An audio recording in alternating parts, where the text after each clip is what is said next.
Melihat gelagat Rania yang cukup aneh, sang kakak Tania menyadari ada sesuatu yang tidak beres pada adiknya itu. "Tir, abis ini terus ngapain lagi?" ucap Lilo dari kejauhan.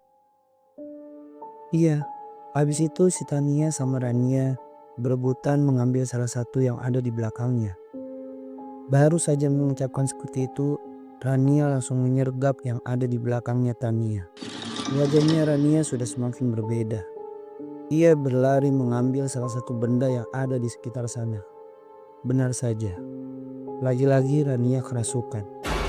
Para lelaki menghampiri Rania, dan yang perempuan hanya melihat di pinggir saja. "Hei, kamu yang ada di dalam tubuh temanku, keluarlah," ucap Fatir. Rania berdiri tegak, membelakangi para lelaki. Ia menoleh ke belakang, lalu berlari ke arah mereka sambil menggenggam besi yang cukup panjang. Para lelaki itu berhamburan. Rania langsung mengarah ke Aldi. Aldi berlari sambil berteriak, "Woi, tolong gue!" Teman-teman lelaki yang lain mengejarnya. Namun ketika ingin menghampiri, Rania sudah mengayunkan besi itu mengarah ke mereka yang ada di dekatnya. "Kalian semua akan mati. Mati!"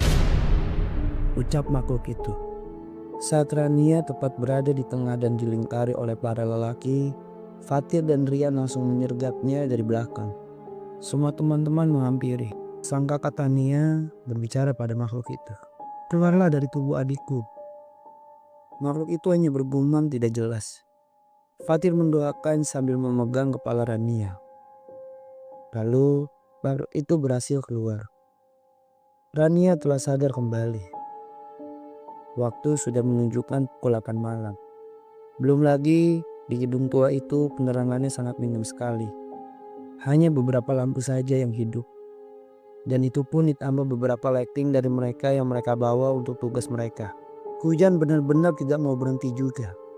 Dari kaca gedung, Fatir melihat keluar. Jika di pos sepertinya tidak ada Pak Kasmin yang sedang berjaga. "Gimana ini ya? Mana udah jam segini lagi?" ucap Feby.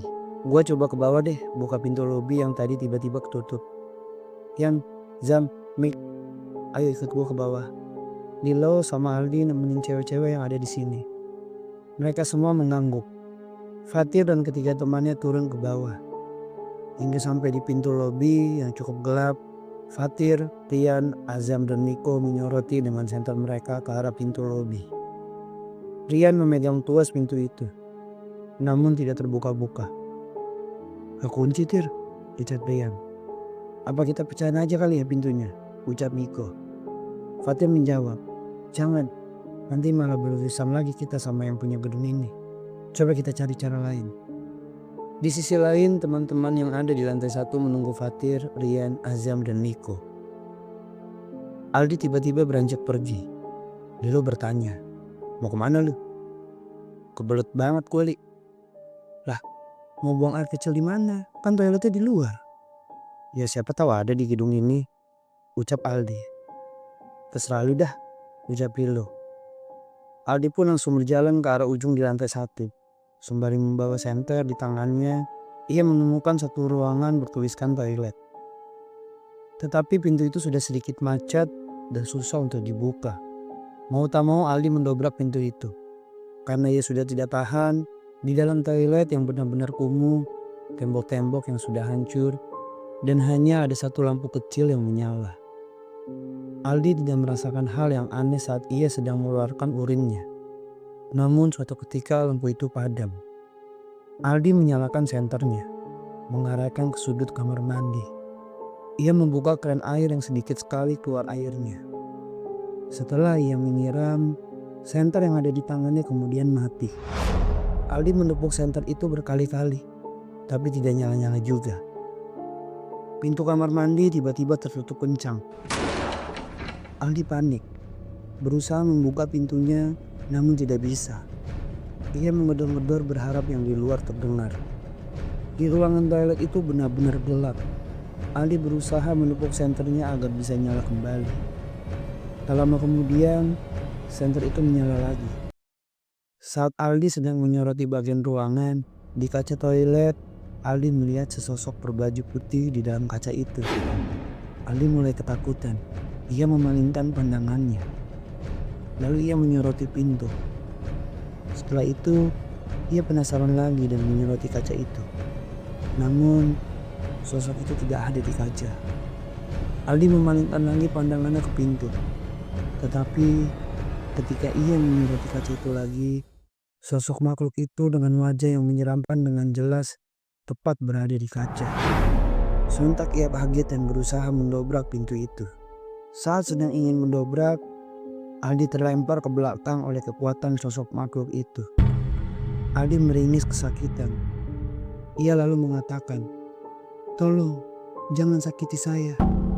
Saya tidak ganggu kalian." Makhluk itu langsung menampakkan dirinya. Aldi benar-benar ketakutan. Ia pun langsung berteriak sekencang mungkin. Di sisi lain, Ajeng melihat Lilo mondar-mandir tak karuan. "Lo kenapa sih, Li? Dari tadi mondar-mandir," ucap Ajeng. Si Aldi dari tadi ke kamar mandi gak keluar-keluar. Jadi mikirin gue. "Hah? Ke kamar mandi? Astaga, gue lupa. Toilet yang boleh dipakai cuma di luar. Gak bisa di dalam," kata Pak Kasmin. "Kalau kita melanggar, bakalan ada sesuatu." "Ah, lu kenapa gak bilang dari tadi?" "Gue samperin Aldi deh," ucap Lilo dengan wajah yang panik. "Iya, gue lupa. Dan semuanya juga lupa, gak ada yang ngingetin. Ayo deh kita samperin Aldi," ucap Ajeng. Semua yang ada di sana ikut menghampiri Aldi. Setelah mereka sampai di toilet, Lilo membuka pintu itu, namun terkunci dari dalam. "Gak bisa dibuka, kekunci dari dalam ini," ucap Lilo.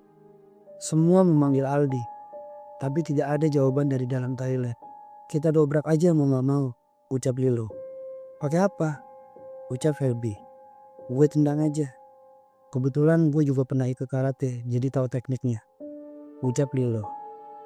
Saat Lilo menendang pintu toilet, pintu itu langsung terbuka. Dengan menggunakan senter, mereka berteriak histeris melihat satu temannya itu tergeletak dengan penuh darah di sekujur tubuhnya. Lilo dan Ajeng menghampiri, dan yang lain tetap di luar. Di, bangun, ucap Lilo. Ajeng pun langsung memegang denyut nadinya. Namun, ternyata sudah tak berdetak.